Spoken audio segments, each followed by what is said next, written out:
Hello everyone, and welcome back to the Fluctus Channel. U.S. Navy warships are designed for decades of service, but their life expectancy varies by class and mission.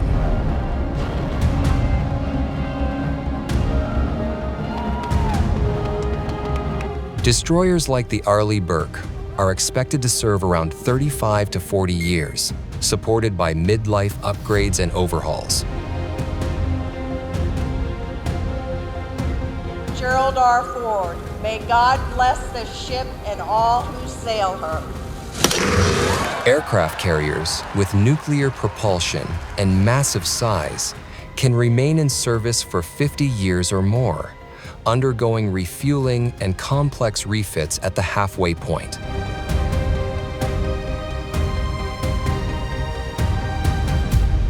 Submarines, due to reactor lifespan and hull stress, average about 30 to 35 years. Regular maintenance, modernization, and dry dock work ensure that each vessel remains combat-ready throughout its lifespan. What happens to these billion-dollar ships after they retire can vary greatly. In the United States Navy, decommissioning a vessel is an extensive and deliberate process. So please take a moment to honor their proud service with a round of applause. For the land of the free. Typically, each ship is given a final tour or voyage, allowing naval personnel and even civilians to bid farewell to the aging vessel.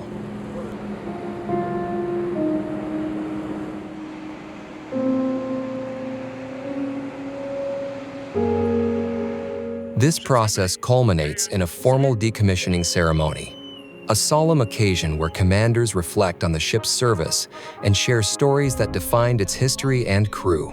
When I went over the horizon, the ship behind me sailed ready to respond and assist in any situation. And when confronted with unimaginable danger within its own hull, the crew of Boneyard Shard answered the call, in keeping with the legacy and the tenacity associated with its name. During the ceremony, the commanding officer officially relinquishes command back to higher authority. Embarked, and the final watch has been secured. USS Boneyard Shard is decommissioned. Commander, Expeditionary Strike Group 3, departing.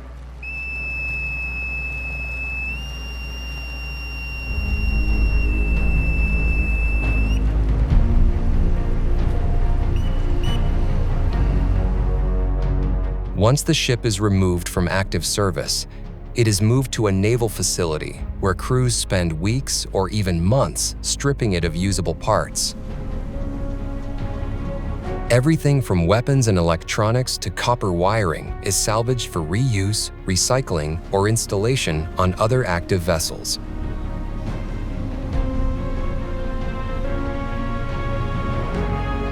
What remains of the hull may either be dismantled entirely or preserved for display as a historical exhibit.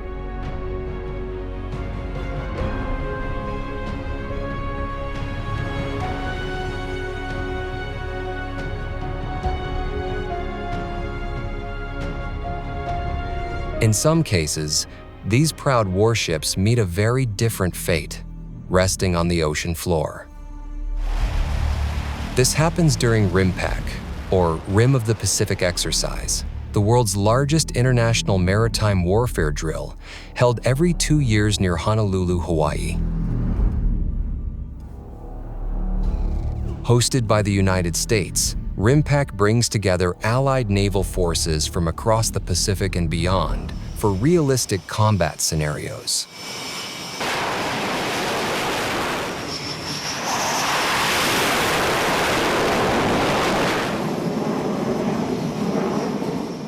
Among the most notable events is SINKEX, short for sinking exercise, where a retired or decommissioned vessel is used as a live-fire target.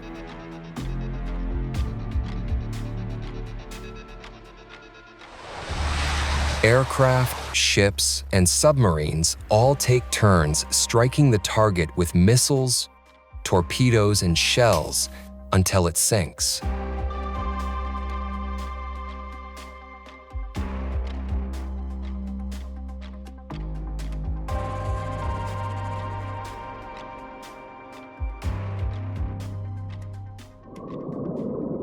Submarines, though designed for stealth, are no exception to firepower. Vessels like the USS Olympia carry a formidable array of torpedoes and missiles. Guide centering, guide slot, guide centering, guide slot out. In 2018, Olympia took part in a Synkex operation that sent the decommissioned USS Racine to the ocean floor. Rolling B train, tube 2, stand clear. Clear. Weapon is away.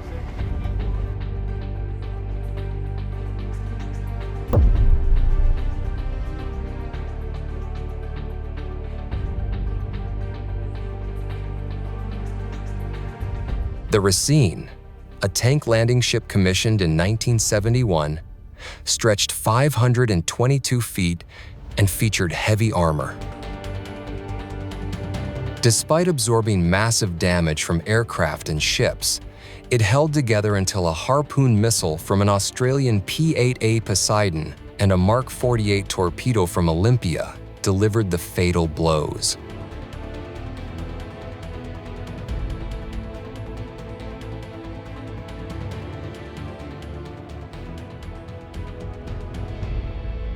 The torpedo broke the keel, sending the vessel to a depth of nearly 15,000 feet. Submarines have been a staple of the U.S. Navy since the 19th century, starting with the Alligator class during the Civil War. Since then, the U.S. has developed dozens of increasingly advanced classes.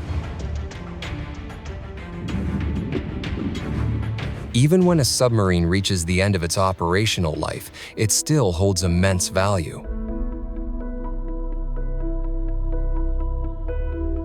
For decades, the Navy has followed a structured recycling process that maximizes recovery before disposal.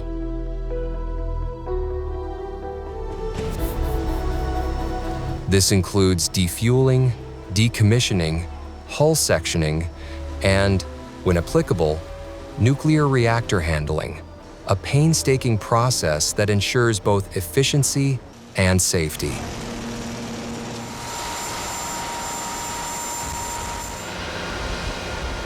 The USS James K. Polk was a Benjamin Franklin-class ballistic missile submarine first commissioned in April 1966.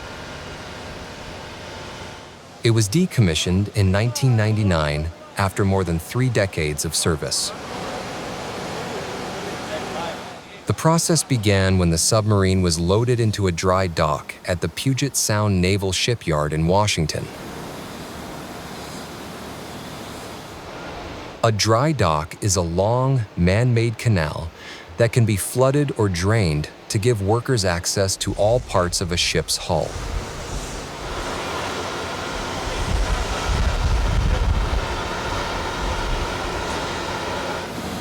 In the case of a submarine, the dry dock must be flooded to allow the sub to enter.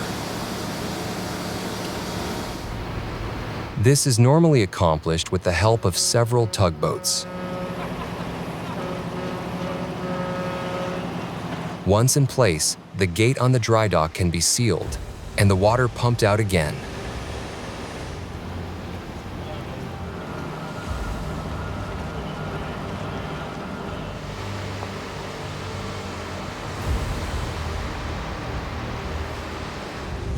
Whether the crews are dealing with a ship or submarine, the next step in the process is removing all valuable components and any items that may prove useful if they fall into enemy hands. Once the boat is stripped, the cutting process begins.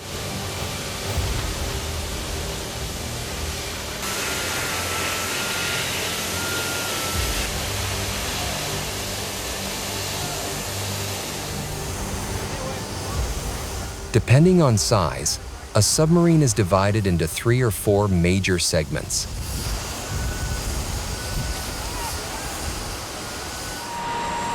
This segmentation allows workers easier access to internal structures and components.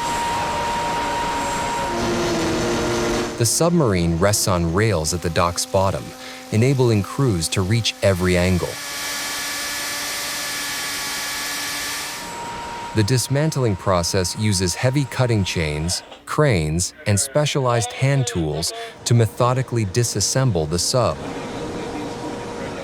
Given the massive weight of components, robust pulley systems and chains are crucial to prevent falling debris.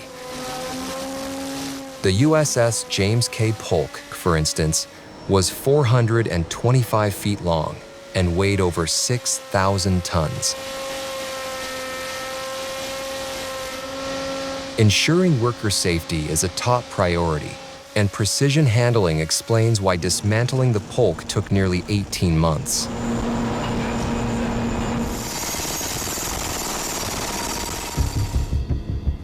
Heavy lift cranes have been indispensable in shipyards since the earliest days of naval construction. Even after cutting, individual components can weigh thousands of pounds. Operators perched high above maneuver cranes slowly and deliberately, guided by spotters on the ground via radio communication.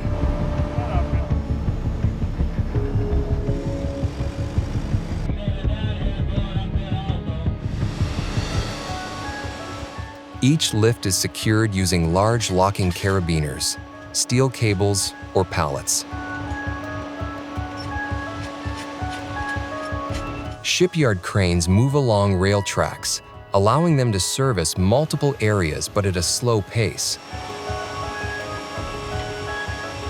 A single misstep could endanger both equipment and personnel, making this process, as demanding as it is, essential.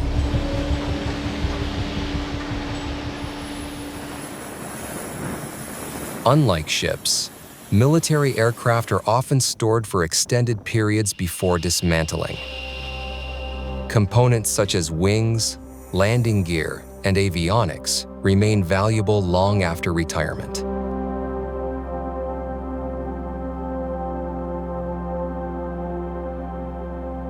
This is why many planes end up in vast storage sites known as boneyards. One of the largest is the 309th Aerospace Maintenance and Regeneration Group, AMARG, in Arizona. Located in an arid desert environment, AMARG's dry climate slows corrosion, and its hard soil eliminates the need for pavement. Aircraft stored here receive protective coatings like Spraylat and coverings to guard against sun and sand.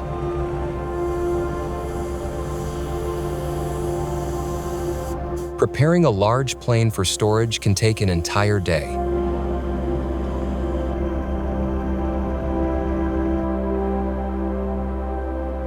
The scale of these boneyards is staggering. AMARG alone houses over 4,000 aircraft, from bombers and fighters to trainers and cargo planes.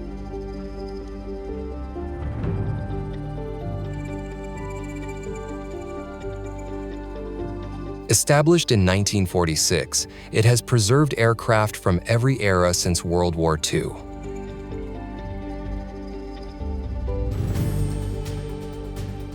Organization is critical. Aircraft are stored by type and cataloged for easy retrieval of parts.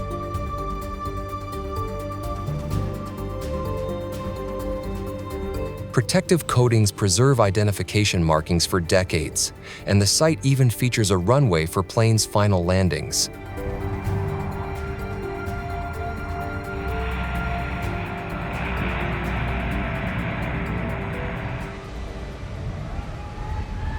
From their first mission to their final resting place, U.S. warships and aircraft often serve for decades before retirement. Yet, even in retirement, they retain purpose, whether repurposed for parts, sunk during live-fire drills to train sailors, or parked in vast deserts, awaiting future utility. Decommissioning is not just an ending. It is part of a continuous cycle of innovation and resourcefulness that keeps the U.S. military at the forefront.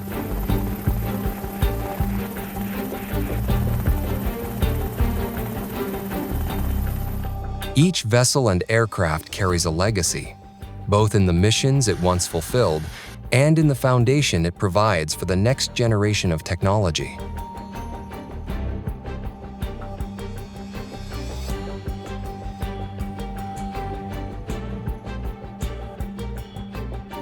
That's the end of this video. I hope you enjoyed it. Make sure to subscribe to this channel so you don't miss any of our new content. See you next time.